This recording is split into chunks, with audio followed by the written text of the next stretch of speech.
Yo llevo 12 años trabajando exclusivamente en talento humano. De esos 12 años, más de la mitad se los he dedicado a la consultoría. He hecho más de 5.000 entrevistas de trabajo a lo largo de este tiempo y ya he cerrado más de 1.000 procesos de selección. Si la métrica del mercado nos dice que apenas el 70% de los procesos de selección son funcionales y llegan a buen puerto, quiere decir que de esos 1.000 procesos que he hecho, 300 deberían haber terminado prácticamente en la basura. O sea, una inversión que no generó ningún retorno. Lo que nosotros hemos encontrado o mejorado y nos hemos encargado de atender a lo largo del tiempo es cómo podemos hacer para que la efectividad de los procesos de selección esté por encima del 90%. Y creo que esa es la clave. No es un tema de cantidad de procesos de selección empezados, sino más bien cuántos procesos de selección se han terminado con éxito y cuántas relaciones de éxito se han generado a lo largo del tiempo. Una cosa que a mí me da gusto y no es, esto sí no es objetivo, es subjetivo 100%, pero a mí me da orgullo, es conversar con una persona que contratamos nosotros para una posición y que esa persona se convierta luego de un año en nuestro cliente formalmente, porque resulta que creció dentro de la compañía y ahora desde una posición gerencial o de jefatura nos busca porque tiene que contratar a alguien. Entonces nos dice, oiga, yo quiero contratar y quiero contratar bien, por eso estoy acudiendo a quien se encargó de que yo terminara, digamos, trabajando para esta empresa. Eso no está medido, es muy difícil medirlo, pues significa acompañar al candidato por mucho tiempo. Pero cuando sucede, a mí me llena de orgullo saber que hay gente que ha conseguido empleo y ha crecido dentro de una organización gracias a que nos hicimos las preguntas adecuadas con nuestro cliente cuando salimos a buscarlo. Pues yo empecé trabajando en relación de dependencia, entonces inicialmente hacía procesos de selección, pero trabajando para una compañía, y ya después llegó la experiencia de la consultoría.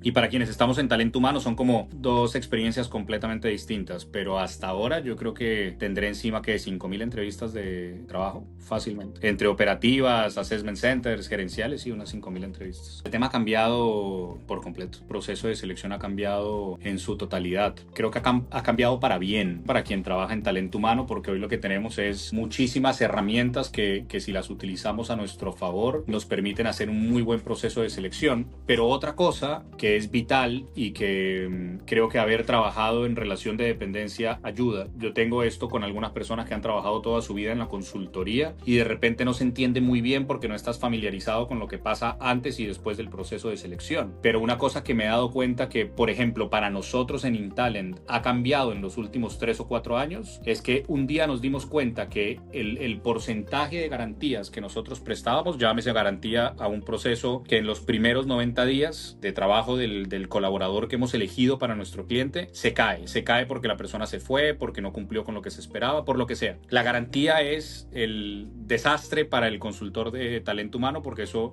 me obliga a empezar un nuevo proceso que no se lo puedo cobrar al cliente, entonces mi rentabilidad se baja al 0% casi, y no solamente eso, sino que la percepción de mi cliente respecto de ese proceso probablemente no va a ser positiva porque se le fue la primera persona que elegimos. Y hace 4 años nosotros hicimos un par en el camino porque en un momento nos dimos cuenta que nosotros teníamos un porcentaje de garantías prestadas que estaba muy alineado con el mercado. Entonces, como que no era congruente que yo dijera que le prestaba mucha más atención a mis procesos de selección que la competencia, cuando el porcentaje de garantías, que es la métrica más importante del éxito de un proceso de selección en consultoría, era igual al de mi competencia. Entonces dijimos, bueno, ¿qué podemos hacer para disminuir las garantías? Nosotros siempre tratamos de mantenernos en un dígito. El mercado está como en un 30% de garantías prestadas. Quiere decir que en promedio, 3 de cada 10 procesos que se realizan se caen en los primeros 90 días. Es una métrica súper compleja y nosotros nos dimos cuenta que habían 2 o 3 cosas que o estábamos haciendo mal o estábamos dejando de hacer y que impactaban directamente en que esas garantías crecieran. ¿Cuál es la más importante? Que para quien ha trabajado solamente en consultoría no queda muy claro. Es que el perfil de cargo que levanto con mi cliente sea el correcto. Eso en español, ¿qué quiere decir? Que mi cliente sepa qué quiere contratar. Y tú dirás, pero cuando yo quiero contratar a alguien, yo la tengo clara. Me siento con el consultor y le digo, bueno, yo quiero una persona que se vea así, asá y asá. No sé, el 80% de las ocasiones cuando me siento frente a un cliente, la realidad tangible es que el cliente todavía no sabe qué es lo que quiere. No lo sabe en su totalidad, al menos.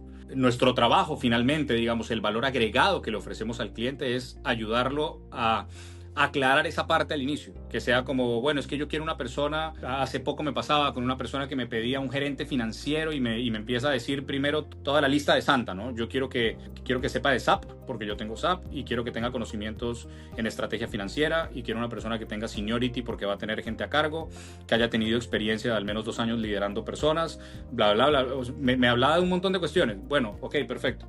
Seguimos con el levantamiento del perfil y al final siempre preguntamos sobre el paquete salarial. Bueno, ¿y el paquete salarial de esta persona cuánto es? Tanto. Oiga, pero eso está lejísimos de la aspiración salarial mínima de una persona que cumple con esas características que usted me dice. Entonces me toca decirle al cliente, tenemos una de dos opciones. O nos ponemos flexibles en el perfil, ¿sí?, para poder adaptarnos al presupuesto que usted tiene, o usted tiene que inevitablemente aumentar lo que quiere pagar por esa posición para que podamos continuar con el proceso.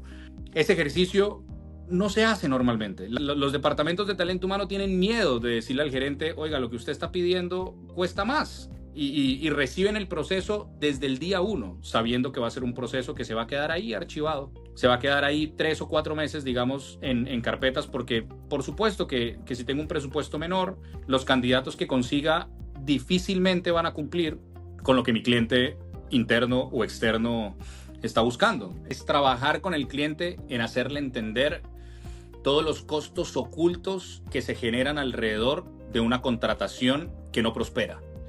Todo el tiempo de entrenamiento, todo el tiempo de inducción, el costo del proceso de selección, el costo que te genera tener una vacante abierta por X cantidad de tiempo sin nadie que ocupe esa función, porque resulta que la persona ya encontró un empleo que sí le paga lo que se merece y la vacante me quedó abierta ahí por 25 días. Se me viene a la mente otro cliente que siempre en todas las llamadas, cuando estábamos levantando perfil, me decía, Diego, pero recuerda que nosotros queremos solamente A-players. Yo como, dale, tú tienes derecho a querer que toda la gente que venga sea AAA. Perfecto. Pero cuando revisábamos, digamos, sus presupuestos salariales, esta persona se ubicaba entre el percentil 25 y 50 de toda la población ecuatoriana.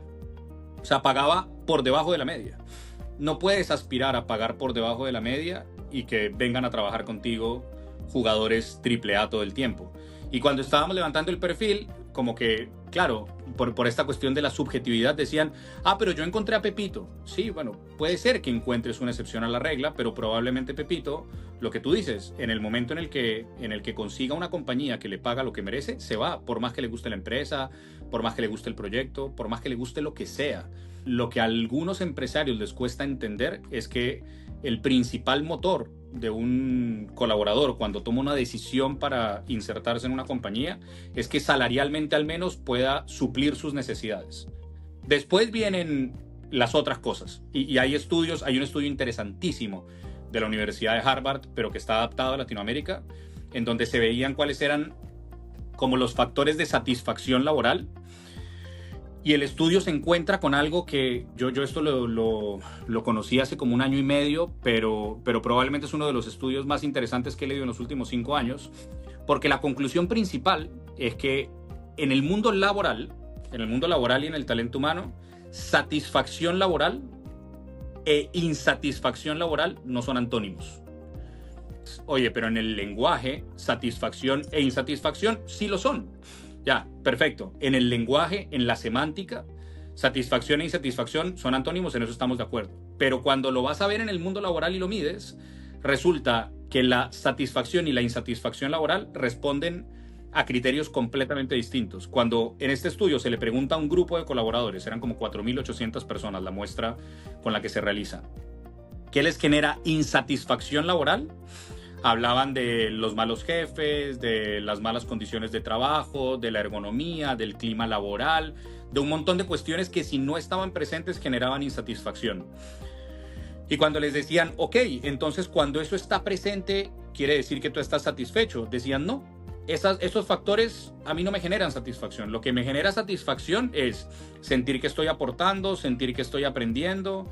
En satisfacción laboral aparecía muchísimo esta como noción de que estabas trabajando para una compañía que perseguía un propósito y que estaba alcanzando los resultados que se había propuesto desde el inicio. Entonces resulta que estos primeros factores, a los que se les llama factores de higiene, lo único que hacen es alejarte de la insatisfacción.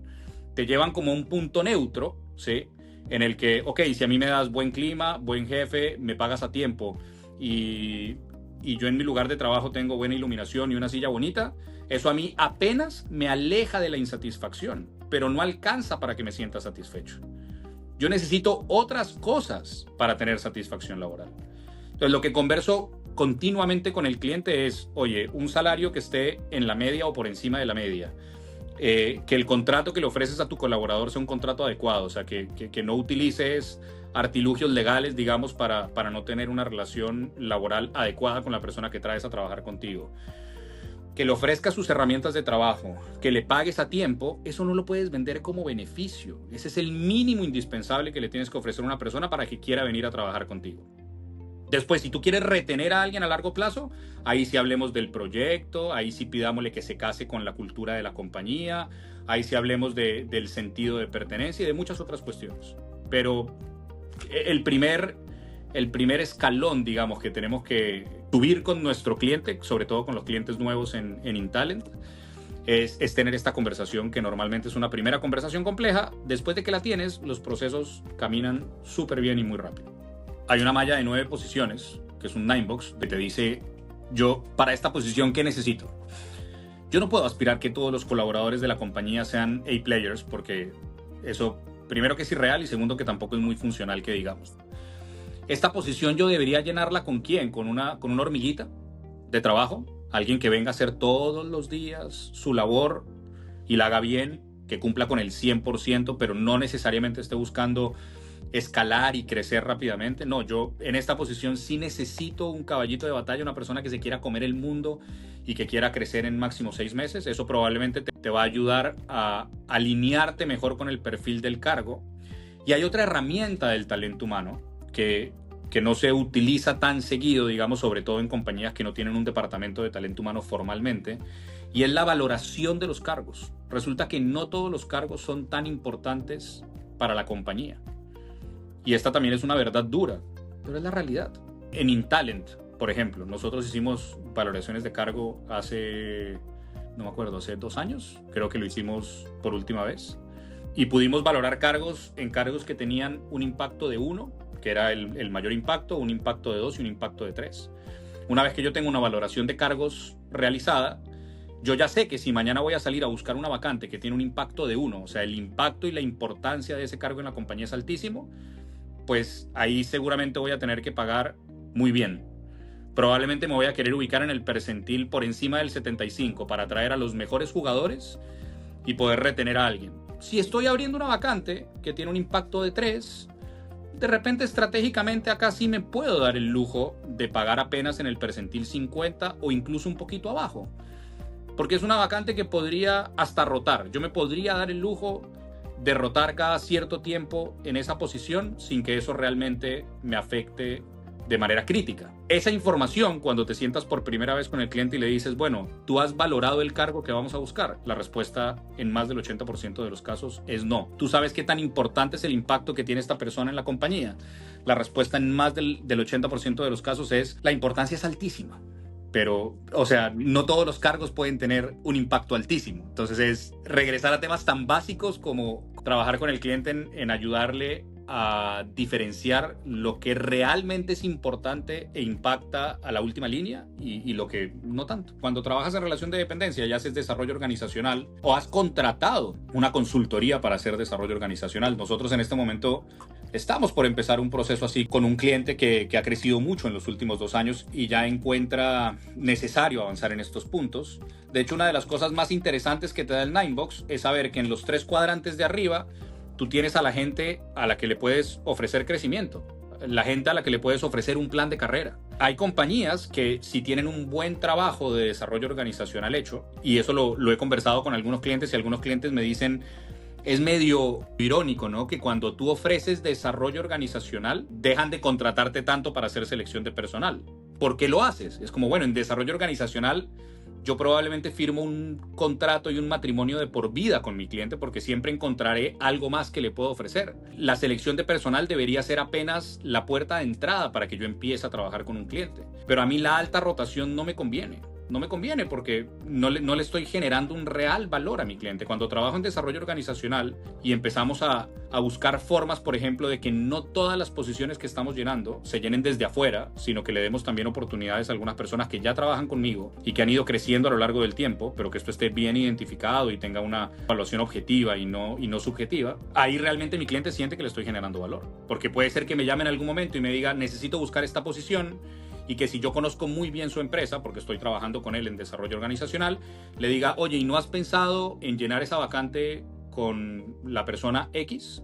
Que la acabamos de evaluar, tuvo una muy buena evaluación en Assessment Center y de repente podríamos hacer un movimiento horizontal o un movimiento vertical y permitirle crecer. Y a veces al cliente se le abren los ojos y dicen, sí, oye, ganamos todos, el colaborador crece profesionalmente y salarialmente. Yo tengo en una posición importante para mí a alguien que ya es de mi confianza y que ya sé cómo trabaja.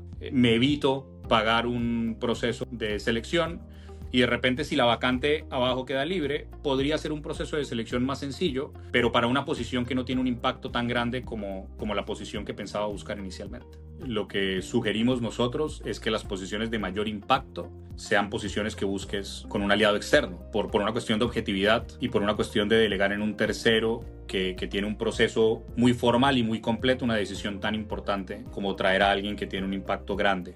Esa es una de las razones por las que me puedes buscar, ¿no? También puede ser que en otro momento tú dices, bueno, pero entonces operativamente yo no debería darte ningún proceso de selección. Sí, hasta que te encuentras en un momento en el que tienes que contratar a mucha gente y tener a tu personal de talento humano dedicado a cerrar procesos operativos que son fáciles de cerrar, probablemente también justifica que busques a un externo. O sea, tengo clientes que me dicen, es que estoy abriendo una bodega y necesito llenar 80 vacantes en un mes. Estás frente a una oportunidad vacancísima para contratar una consultora o un servicio como el que ofrecemos en Intalent, porque colocar a tu personal de talento humano a que haga una labor tan sencilla y tan operativa, tan de carpintería, para cerrar esos procesos, probablemente generará en ese mes que quiten los ojos de otras cosas que sí son importantes. También mañana, si quieres contratar un gerente general y es la primera vez que vas a contratar un gerente general porque eres una empresa familiar y estás buscando delegar esa responsabilidad en un tercero, probablemente también te voy a sugerir que trabajes junto a una consultora de talento humano porque es una decisión que tiene impacto definitivamente. ¿Tengo el tiempo?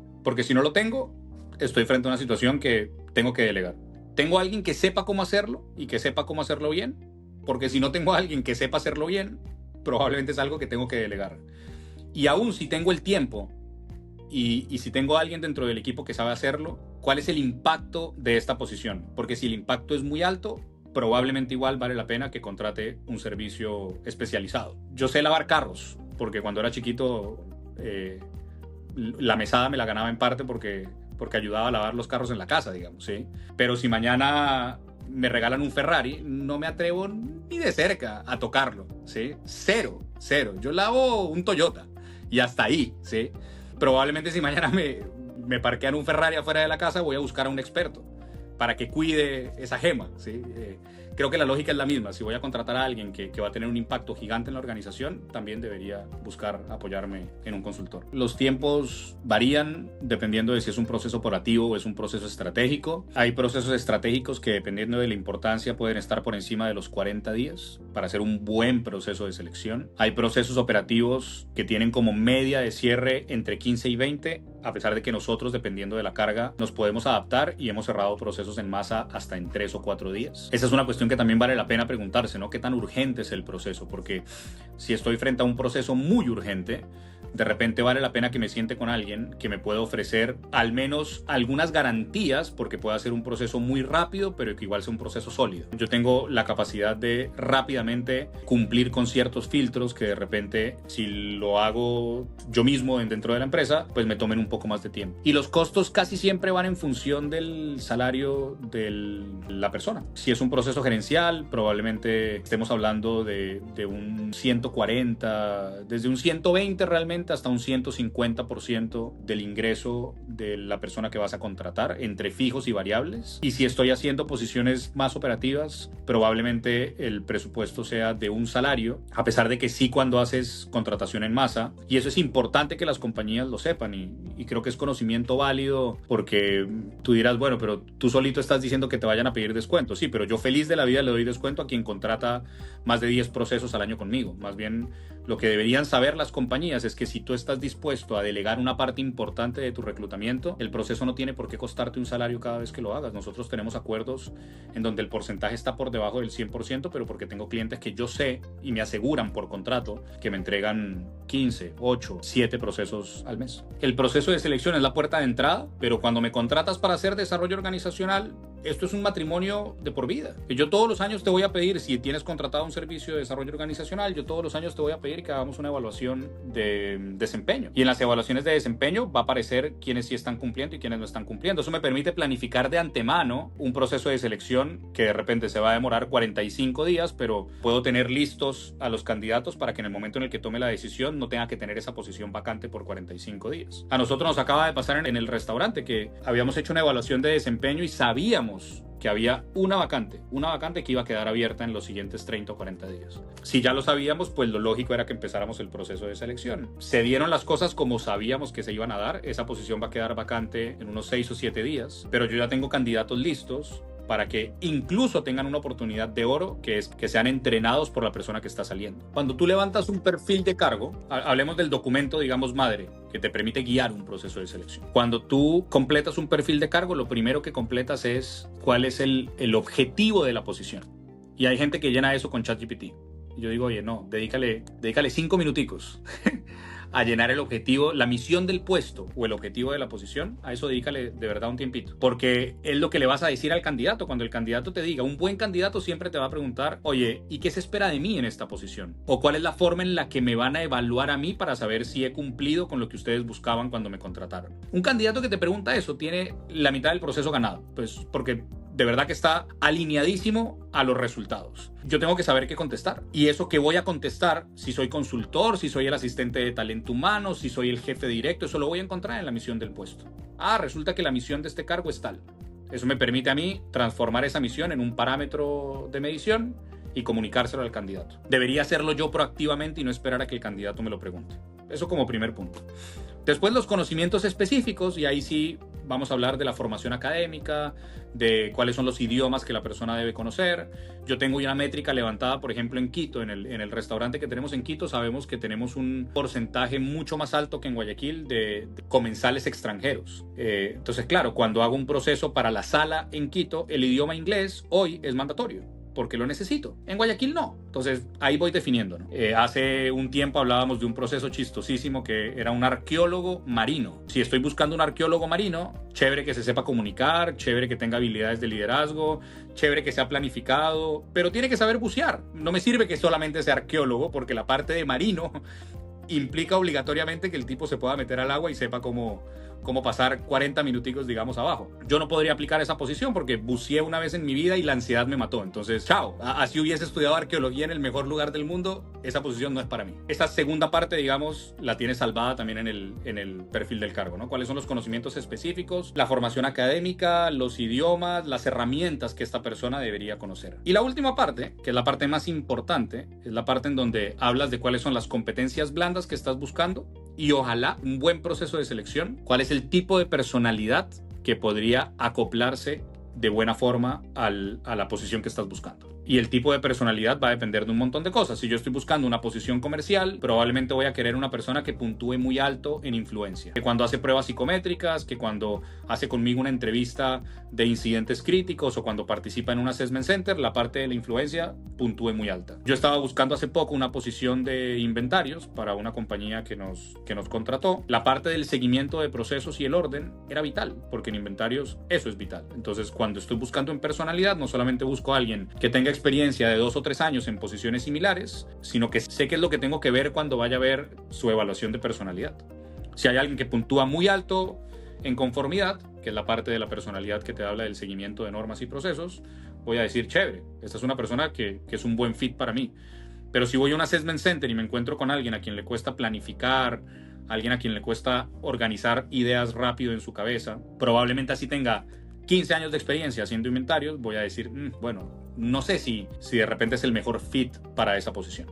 Esas 3 cosas. Lo que el candidato necesita saber de la posición, cuáles son los conocimientos duros que la persona necesita tener y cuáles son las habilidades blandas que implica la vacante. Nosotros en InTalent tenemos sí una ventaja competitiva y es que le permitimos elegir al cliente lo que lo haga sentir más cómodo. Y la comodidad del proceso debería ser también una métrica importante del éxito en un proceso de selección. Porque yo mañana puedo estar trabajando con un cliente que me dice, yo no tengo tiempo para involucrarme de forma tan directa en este proceso de selección. Eso ya de entrada es una pista que a mí me dice, a este cliente le tengo que presentar terna y no debería enfrentarlo a un assessment center, porque enfrentarlo a un assessment center implica que yo le pida al cliente que venga y se siente conmigo 3 horas a ver candidatos. Probablemente no las tiene. O vale la pena que lo converse y le diga, oye, el impacto de esta posición es importante. ¿Por qué no esperamos al siguiente mes, que tienes un poco más de tiempo en agenda y hacemos esta posición que sí vale la pena que digamos que tú estés involucrado? ¿Sí? Esa es una conversación común. Ayer tuve una conversación con un cliente que me decía, es que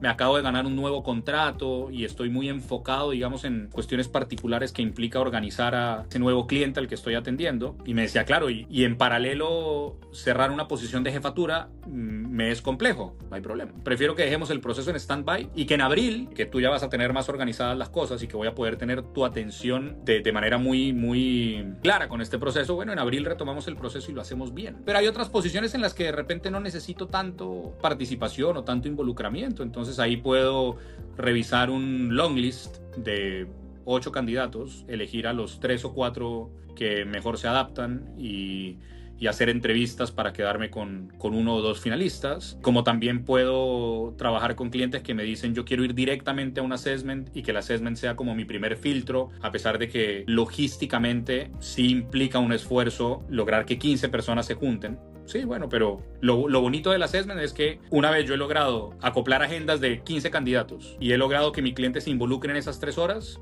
la información que saco de ese espacio me permite que el resto del proceso sea súper eficiente y que camine muy rápido. No se diferencia tanto por jerarquía. Nosotros casi siempre lo que preguntamos es cuál es el nivel de involucramiento que está buscando nuestro cliente para ese proceso de selección en específico. Las empresas que no tienen departamento de talento humano no deberían negociar el ingreso del candidato. No son expertos negociando salarios. Nosotros sí. Le digo al cliente, oiga, déjeme a mí negociar, porque es que tengo un presupuesto de 1 y el candidato quiere 1.2. Déjeme yo lo negocio. ¿Sí? Hay gente que es espectacularmente buena para negociar salarios. Pero de repente lo que sí digo es, nosotros tenemos en cuenta todas las variables.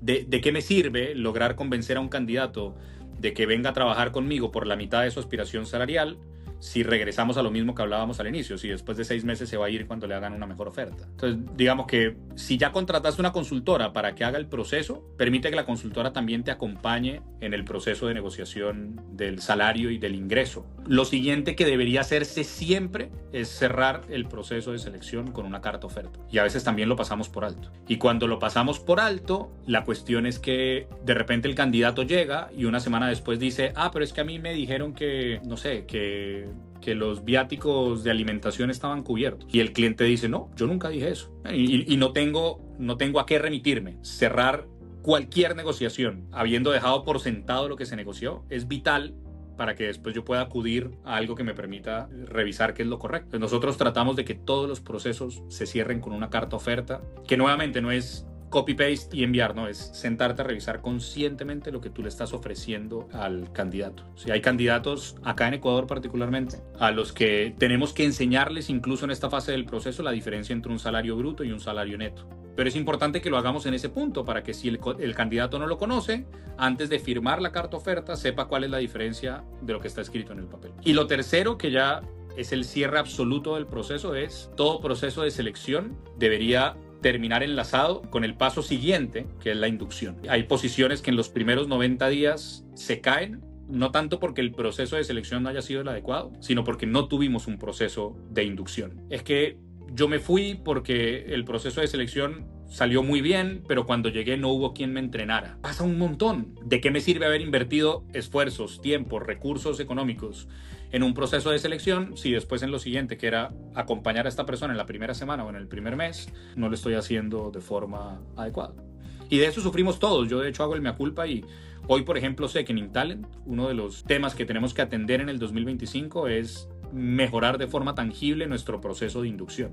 En casa de herrero, asadón de palo, digamos, es algo que nosotros tenemos que trabajar. Si nosotros lo tenemos que trabajar, cuán importante es que el primer día que llega alguien a trabajar contigo le muestres el organigrama funcional de la empresa, le digas cuáles son las interacciones que va a tener todos los días. Oye, ¿dónde puede ir a almorzar? Cosas básicas, hasta otras cosas mucho más complejas. Yo creo que contaba en un video anterior que tenía un cliente que, ¿cuál era la inducción que hacía? A la persona que se iba, le ponía el celular así enfrente y le decía, usted en 3 minutos diga qué es lo que hace todos los días. Y ponía a hablar a la persona que se iba 3 minutos. Llegaba la nueva persona y le decía, mire ese video de 3 minutos. Esa es su inducción. Ya, póngase a trabajar. Claro, la gente tenía que acudir a la estrategia informal de preguntarle al de al lado, suponer cuál es la forma correcta de hacer las cosas. Y eso genera también una rotación y un índice de garantías alto. Nosotros tenemos 3 métricas súper claras, y esto es polémico porque ha significado decirle que no a algunos clientes que dicen, oye, pero yo quiero contratarte, sí, pero yo de entrada puedo, por lo menos la experiencia lo que sí me dice es, puedo suponer que hacer un proceso de selección contigo no necesariamente nos va a llevar a buen puerto. ¿Cuáles son estas condiciones? Que la compañía tenga un nivel de facturación, en el caso nuestro, en el caso de Intalen, eso es variable. Pero en el caso de Intalen nosotros sí buscamos que si vamos a trabajar con una compañía, sea una compañía que facture, antes era $5 millones al año, ahora estamos entre 1 y 2. Eso normalmente, ojo, nada está escrito en piedra, pero eso normalmente te habla de una compañía que puede pagar un acompañamiento con un consultor. Hay una cuestión importante para entender de nuestro mercado, y es que también hay consultores individuales. Y los consultores individuales, cuando van a presentar propuestas, pelean por precio. Yo en precio no tengo mucho que pelear, salvo que tenga que revisar que un cliente que me va a contratar para una cuestión continua pueda obtener un descuento. Mi valor es mi valor. Mi valor agregado está más bien en la formalidad del proceso, en la garantía que puedo ofrecer, en la calidad de mi base de datos, ¿sí? Entonces, primero entender si el cliente está buscando esto por una cuestión de eficiencia en precios o porque realmente está buscando tener un mejor proceso de selección. Por eso nosotros nos fijamos en cuánto factura. Lo siguiente, que no tenga un departamento de talento humano o su departamento de talento humano no tenga el tiempo para hacerse cargo del proceso de selección. Me ha pasado un par de veces en la vida que he llegado a conversar con un gerente general que en un espacio de networking me ha dicho, oye, ayúdame con este proceso de selección. Bueno, y chévere, ¿y con quién levanto el perfil? Con mi jefa de selección. Y voy y hablo con la jefa de selección, y la jefa de selección como medio perdida en ese primer espacio porque dice como, ¿por qué mi jefe está tercerizando un proceso que puedo hacer yo? Entonces también es de repente revisar, confirmar, digamos, que las razones por las que estás buscando una consultoría sean las adecuadas. Digamos que me ha pasado con un par de clientes que lo que dicen es, bueno, sí, la persona de talento humano puede hacer la labor operativa, pero yo quiero un filtro externo. Bueno, entonces de repente busquemos una fórmula que no sea que nosotros hagamos el proceso de selección completo. Eso es vital y no lo había mencionado. Pero nosotros, por ejemplo, somos de las pocas consultoras que somos flexibles en ese aspecto y decimos, si tú me quieres contratar a mí solamente para el filtro final, para que haga entrevistas, para que haga assessment o para que haga filtros, yo lo puedo hacer. Utiliza tu manpower para cerrar la parte operativa y más de carpintería y delega en mí ese último filtro que sea simplemente evaluar, no buscar, evaluar a los candidatos. La primera conversación con el cliente es importante porque te permite entender estas cosas y normalmente eso también te permite generar relaciones a largo plazo. Yo creo que esta estadística ya la había mencionado, pero nosotros en el primer año de Intalen atendimos apenas a 28 clientes. Lo interesante de la métrica es que en el año 2, de esos 28 clientes, volvimos a atender a 27. Yo no estoy saliendo a buscar que me contraten 50 empresas en un mes.